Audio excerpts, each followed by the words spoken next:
Et on poursuit donc notre émission spéciale dans la station des Deux Alpes à l'occasion de la Mountain of Hell. Et on va mettre le Canada à l'honneur, la station de Whistler avec Shaylee Quinn. Bonjour. Bonjour. J'ai bien prononcé votre nom parce que comme l'anglais et moi ça fait un peu deux. Non, non, c'est bon. C'est... Alors présentez-nous cette station de Whistler. Alors, Whistler, c'est une station, on se trouve à 1 heure et demie du nord de Vancouver, c'est dans la côte ouest. C'est une ville de 12 000 habitants, donc c'est un peu plus grand que les deux Alpes. On a carrément deux montagnes où on fait du ski l'hiver et du VTT l'été. Et en fait, c'est beaucoup plus jeune que les deux Alpes. C'est une ville, on a 50 ans cette année, ou il y a 2 ans. C'est une jeune station. Pourquoi est-ce que vous êtes présent ici du côté des Deux Alpes? Une délégation est venue, c'est ça? Oui, c'est ça. On a commencé avec, en fait, il y a plusieurs années, j'ai vécu plusieurs saisons dans les Alpes. J'ai fait des copains. Et il y a un copain ici, Richard Ackerley, qui vit ici.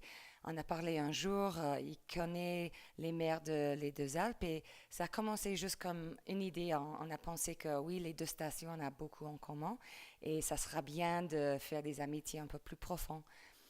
Quels sont justement les points communs entre vos deux stations? Mais pour commencer, ce sont le sport et l'amour des montagnes. On a les gens avec beaucoup de sport, ils aiment bien tout ce qui est montagne, VTT, ski. Et on a décidé de vraiment de commencer avec les enfants et les clubs de sport. Donc, nous, on a un club de vélo qui s'appelle WORCA et c'est le Whistler Off-Road Biking Association. Et là, on a 1800 membres qui font partie de ce club. Et aussi, on a 3 écoles, mais une école francophone.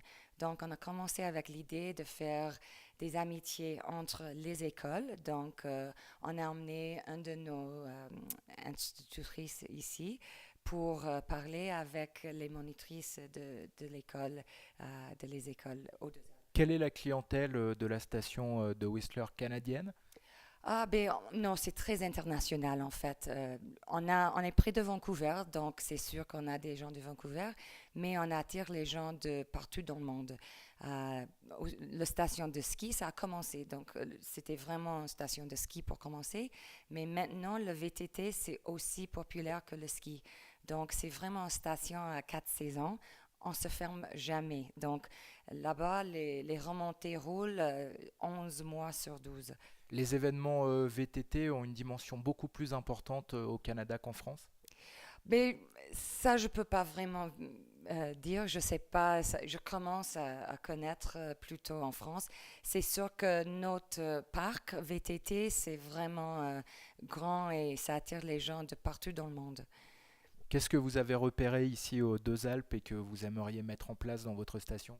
Ben, en fait, on a eu des réunions vraiment intéressantes. On a parlé hier avec Didier de Compagnie des Alpes qui nous a expliqué la façon que vous faites sur votre glacier.